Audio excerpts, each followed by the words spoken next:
বিসমিল্লাহির রহমানির রহিম। বদরকারী degree college online ক্লাসে আমি আমার প্রিয় শিক্ষার্থীদের স্বাগত জানাচ্ছি। আশা করি সবাই ভালো আছো। সবাইকে স্বাগত।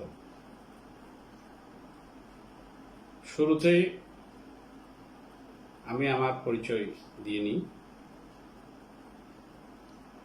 আমি মোহাম্মদ আলতাফ হুসাইন, সহকারী অধ্যাপক, রাষ্ট্রবিজ্ঞান বিভাগ, বদরকারী ডিগ্রি কলেজ, বদরকালী চকরিয়া, কক্সবাজার। পাঠ পরিচিতি। শ্রেণী একাদশ, বিষয় পরিণতি ও সুশাসন, প্রথম পত্র, অধ্যায় 6। প্রিয় শিক্ষার্থীবৃন্দ, এবার কিছু আমরা ছবি দেখি।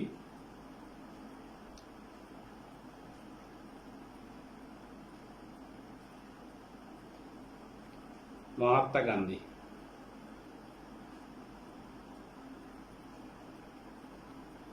স্যার সৈয়দ আহমদ খান,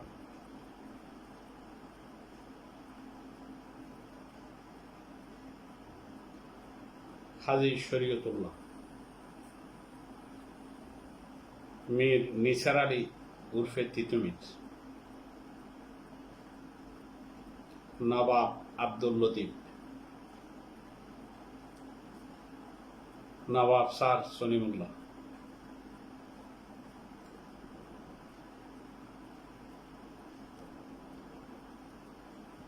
মাওলানা আব্দুল হামিদ খান বাসানী, শেরে বাংলা একে ফজলুল হক, হুসেন শহীদ সরওয়ার্দী, বঙ্গবন্ধু শেখ মুজিবুর রহমান, আমাদের জাতির পিতা। বঙ্গবন্ধু শেখ মুজিবুর রহমান 7ই মার্চ 1971। বর্তমান প্রধানমন্ত্রী শেখ হাসিনা, দল বাংলাদেশ আওয়ামী লীগ, নৌকা প্রতীক দলের। সাবেক প্রধানমন্ত্রী বেগম খালেদা জিয়া, দল বাংলাদেশ জাতীয়তাবাদী দল, প্রতীক দানের শীষ।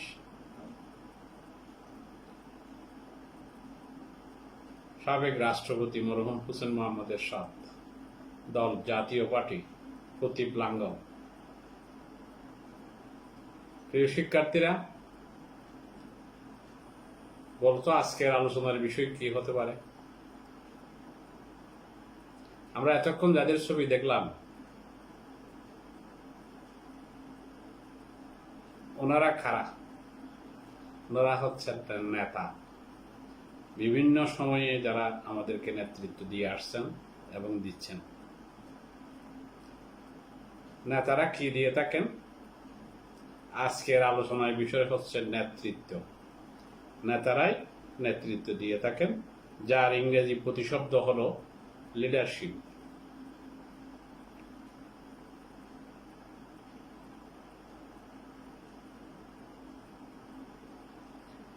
এই লিডারশিপ সম্পর্কে, নেতৃত্ব সম্পর্কে আলোচনার পর শিক্ষার্থীগণ কি শিখতে পারবে, আচরণিক উদ্দেশ্য কি, শিখন ফল কি, এই পাঠ শেষে শিক্ষার্থীরা নেতৃত্বের সংজ্ঞা বলতে পারবে, নেতৃত্বের প্রয়োজনীয় গুণাবলী বর্ণনা করতে পারবে, নেতৃত্বের ধারণা ও প্রকারভেদ ব্যাখ্যা করতে পারবে, সুশাসন প্রতিষ্ঠায় নেতৃত্বের ভূমিকা ব্যাখ্যা করতে পারবে।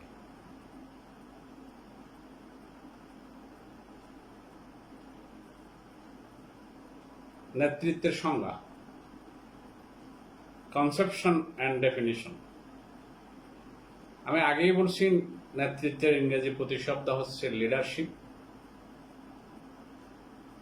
যার সে লিডার, নেতা, এবং লিড থেকে।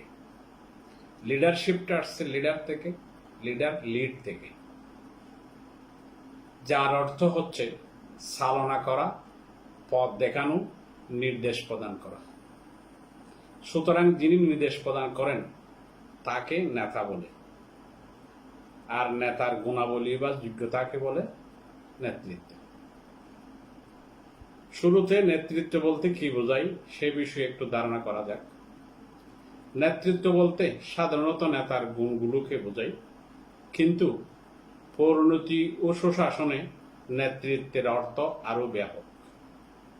কোনো দলের নেতা কতখানি গুণের অধিকারী এবং তা অন্যকে কতখানি প্রভাবিত করতে পারেন, পরিণতি ও সুশাসনে তাকেই নেতৃত্ব বলে। নেতৃত্ব হল সামাজিক গুণ। বিভিন্ন দার্শনিকরা এ সম্পর্কে কি মতামত দিয়েছেন? ডানেল বলেন, সাধারণ লক্ষ্য অর্জনের জন্য জনগণকে সহযোগী হতে প্ররোচিত ও উদ্যোগী করার কাজকেই নেতৃত্ব বলা হয়। এলভিন ডব্লিউ গোল্ডনার বলেন, নেতৃত্ব ব্যক্তি বা দলের সেই নৈতিক গুণাবলী যা অন্যদের অনুপ্রেরণা দিয়ে বিশেষ দিকে ধাবিত করে।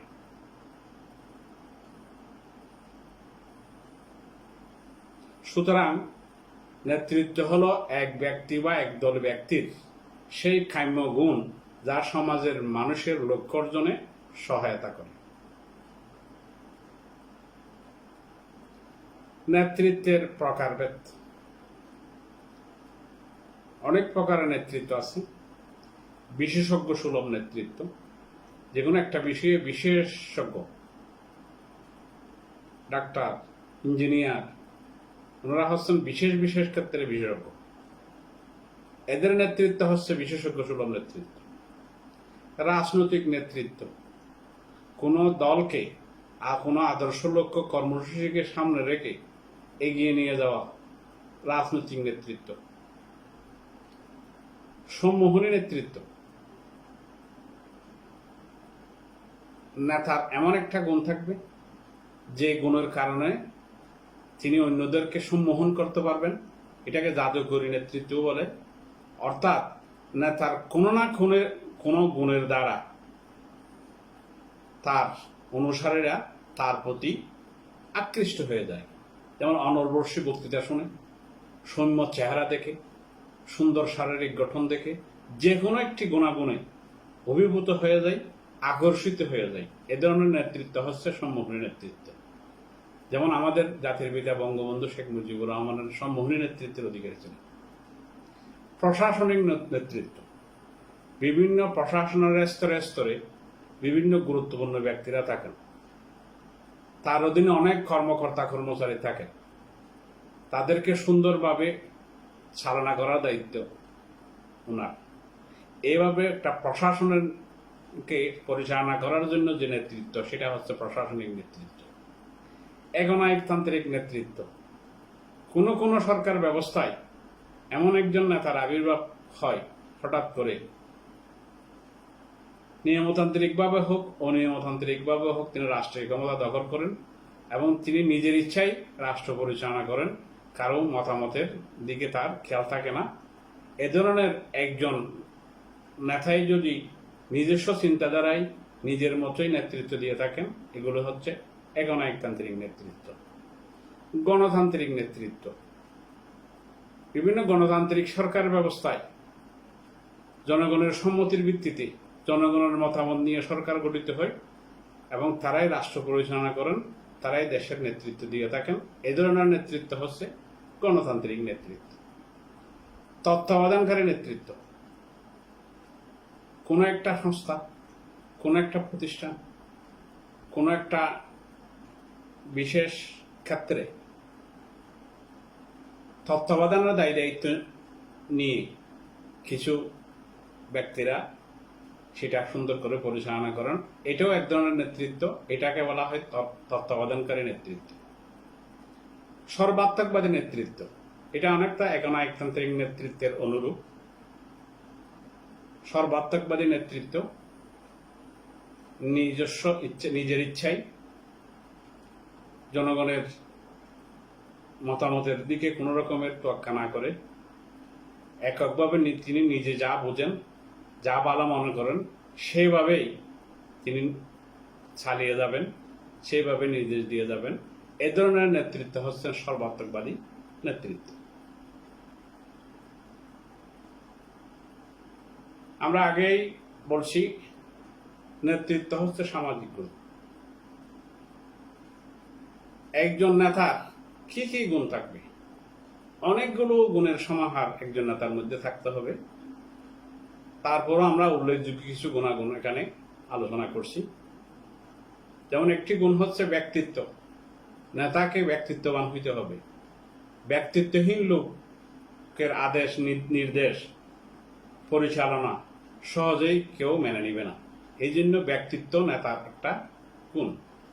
বুদ্ধিমত্তা, নেতাকে বুদ্ধিমত্তার অধিকারী হইতে হবে। যে কোনো কিছু সহজে বুঝে নেওয়ার ক্ষমতা তা নেতার থাকতে হবে। তাৎক্ষণিক যে কোনো পরিস্থিতি মোকাবিলা করার বুদ্ধি মেধা নেতার থাকতে হবে। মানসিক ও দৈহিক সুস্থতা, একজন নেতাকে মানসিকভাবে সুস্থ হইতে হবে, দৈহিকভাবে সুস্থ হইতে হবে, না হলে নেতৃত্ব দেওয়া সম্ভব হবে না। অভিজ্ঞতা, একজন নেতার অভিজ্ঞতা থাকতে হবে। অভিজ্ঞতা না থাকলে পদে পদে হুসুট খাওয়ার সম্ভাবনা আছে। এই পূর্বের অভিজ্ঞতাকে কাজে লাগিয়ে সামনে এগিয়ে যেতে হবে। অভিজ্ঞতা নেতৃত্বের একটা গুণ। শিক্ষা, নেতাকে অবশ্যই শিক্ষিত হতে হবে। শিক্ষা অর্জন না করলে মেধাবী হবে না, জ্ঞান অর্জন হবে না, বিভিন্ন বিষয় সহজে বুঝে নেওয়ার ক্ষমতা থাকবে না। এই জন্য শিক্ষা নেতৃত্বের একটা গুণ। দূরদৃষ্টি, দূরদৃষ্টি মানে অনেক আগে থেকেই বুঝে নেওয়ার ক্ষমতা, দূর থেকে দেখার ক্ষমতা, চোখে দেখার ক্ষমতা নয়, দূর থেকে বুঝে নেওয়ার ক্ষমতা নেতার থাকতে হবে। যেমন আমাদের জাতির পিতা, জাতির জনক বঙ্গবন্ধু শেখ মুজিবুর রহমানের দূরদৃষ্টি ছিল। 1971 সালের 7ই মার্চ রাজকোষ ময়দানে তিনি যা যা বলছেন, ঘটনায় যে এমন ঘটনা তিনি আগেই বলে দিয়েছেন। যেমন আমি হুকুম দেওয়ার নাও পারি, মনে করো শত্রু বাহিনী ঢুকে পড়েছে, তখনও তো ঢুকে নাই, তখনও তো হুকুম দেওয়ার সময় আসে নাই। 25শে মার্চ রাত্রে যেগুলো করার কথা, হওয়ার সম্ভাবনা, সেগুলো তিনি আগেই বুঝে নিয়েছেন। এটাই হচ্ছে দূরদৃষ্টি। এটা নেতার থাকতে হবে। চারিত্রিক কোমলতা, এটাকে চারিত্রিক কোমলতা, এটাও নেতৃত্বের একটা গুণ। নেতাকে কখনো কখনো কঠিন হবেন, যে ক্ষেত্রে কঠিন হওয়া দরকার, কিন্তু মানবিক কারণে কোমল প্রকৃতিরও নেতাকে হতে হবে। ন্যায় নীতি পরায়ণ, এটাও নেতৃত্বের একটা গুণ। নেতা নিজেই যদি ন্যায় পরায়ণ না হয়, ন্যায় নীতি পরায়ণ না হয়, তাহলে তিনি যা বলবেন, তিনি যা নির্দেশ দিবেন, জনগণের কাছে সেটা গ্রহণযোগ্য হবে না। কারণ ন্যায় নীতিবান নিজেই যখন হবেন, তিনি যখন নির্দেশ দিবেন, আদেশ দিবেন, পরামর্শ দিবেন, জনগণ সেটা সহজেই মেনে নেবে। তাদের ধারণা হবে আমাদের নেতা তো ন্যায় নীতিবান, তিনি তো অন্যায় কিছু বলবেন না। এই জন্য ন্যায় নীতি পরায়ণ, এটাও নেতৃত্বের একটা গুণ। উদারতা, নেতাকে উদার হইতে হবে, সংকীর্ণ মনের পরিচয় দিলে হবে না, এটাও নেতৃত্বের একটা গুণ। দায়িত্ববোধ, নেতার খাদে অনেক দায়িত্ব, সমাজের দায়িত্ব, রাষ্ট্রের দায়িত্ব, অনেক দায়িত্ব। তাকে দায়িত্ব সম্পর্কে দায়িত্ববোধ নেতাকে দায়িত্ববোধ সম্পন্ন হতে হবে। নিরপেক্ষতা, পক্ষপাতিত্ব করতে পারবেন না নেতা, সবসময় নিরপেক্ষ থাকতে হবে। সকলেই যাতে তার কাছে ন্যায় বিচার পায়, সেই জন্য তার নেতাকে নিরপেক্ষ থাকতে হবে। এই হচ্ছে নেতৃত্বের গুণ। এ সকল গুণাবলী নেতার যখন থাকবে, তিনি একজন আদর্শ নেতা হিসেবে নিজেকে প্রতিষ্ঠা করতে পারবেন। প্রিয় শিক্ষার্থীবৃন্দ, এখন দেখা যাক সুশাসন প্রতিষ্ঠায় নেতৃত্বের ভূমিকা কি। নেতৃত্বের ভূমিকা, সুশাসন প্রতিষ্ঠা করতে গেলে নেতারা কি কি কাজ করে থাকেন। নেতৃত্বের ভূমিকার মধ্যে আমরা দেখি দলীয় নীতি নির্ধারণ, দলের নীতি নির্ধারণ করবেন নেতারা, রাষ্ট্রীয় নীতি নির্ধারণ করবেন নেতারা, সুষ্ঠু জনমত গঠন করবেন, জনসাধারণের মতামতকে এক জায়গায় সমন্বয় করবেন, রাজনৈতিক শিক্ষা ও সচেতনতা বৃদ্ধি করবেন, সঠিক পরিকল্পনা প্রণয়ন করবেন, জাতীয় ঐক্য ও সংহতি সুদৃঢ় করবেন এবং বিভিন্ন স্বার্থের সমন্বয় সাধন করবেন, গণতান্ত্রিক মূল্যবোধ সুদৃঢ় করবেন। সুশাসন প্রতিষ্ঠার ক্ষেত্রে নেতাদের এই সকল কাজ করতে হবে।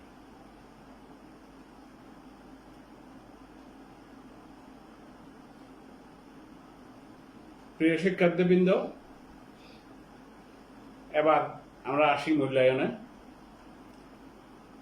এই আলোচনা থেকে আমরা কিছু শিখতে পারলাম কিনা, আমাদের কিছু অর্জন হয়েছে কিনা সেটা একটু যাচাই করা যাক। যেমন একটা প্রশ্ন আছে আমার ভার্চুয়াল হোয়াইট বোর্ডে, নেতৃত্ব বলতে কি বোঝায়? নেতার গুণাবলী, নেতার দক্ষতা, নেতার দাপট, নেতার হঠকারী সিদ্ধান্ত। আমরা কি সঠিকভাবে বলতে পারবো? নেতার গুণাবলী। আবার নেতৃত্ব হচ্ছে অর্থনৈতিক গুণ, সামাজিক গুণ, রাজনৈতিক গুণ, নৈতিক গুণ। নৈতিক গুণ ঠিক বললাম কিনা? না, সামাজিক গুণ।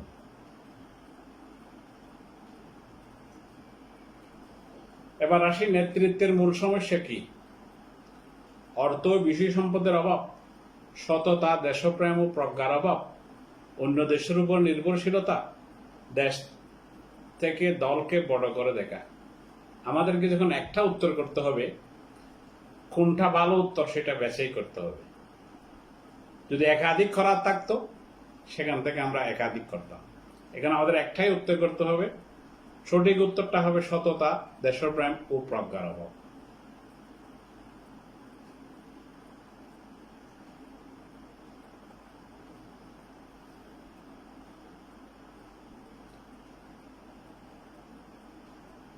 এবার দেখি, নেতৃত্ব বলতে কোনো ব্যক্তির সেই গুণাবলীকে বোঝায় যা অন্যকে প্রভাবিত করে, অন্যকে পরিচালিত করে, অভিষ্ট লক্ষ্য অর্জনে সাহায্য করে। এখানে কিন্তু একাধিক উত্তর দেওয়ার সুযোগ আছে। কোনটা হবে? আসলে তিনটাই হবে। নেতৃত্বের কাজ হচ্ছে অন্যকে প্রভাবিত করা, অন্যকে পরিচালিত করা এবং অভিষ্ট লক্ষ্য অর্জনে সাহায্য করা। ঘ হবে উত্তর।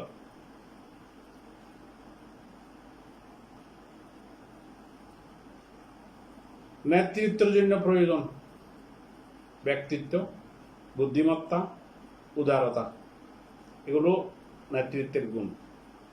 নিচের কোনটি সঠিক হবে? এখানেও একাধিক উত্তর দেওয়ার সুযোগ আছে। উত্তর হবে ঘ, ব্যক্তিত্ব, বুদ্ধিমত্তা, উদারতা। তিনটাই সঠিক।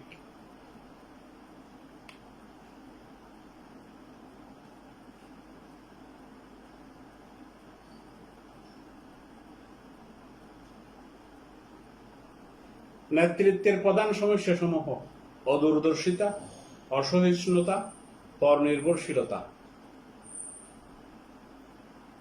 নিচের কোনটি সঠিক হবে? প্রত্যেকটাই ঘ।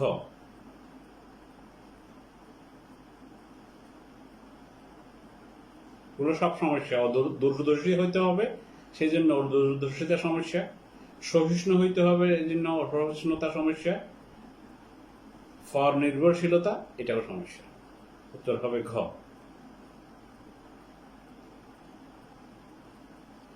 এবার আমার শিক্ষার্থীদের উদ্দেশ্যে আমি একটা কাজ দিব, সেটা হচ্ছে বাংলাদেশের নেতৃত্বের সমস্যা বলি কি কি।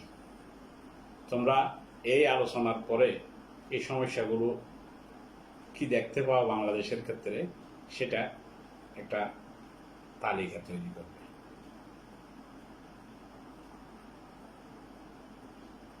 আজকের মতো নেতৃত্বের আলোচনা এখানেই শেষ। সবাই ভালো থাকো, সুস্থ থাকো, এটাই কামনা করছি। ধন্যবাদ সবাইকে।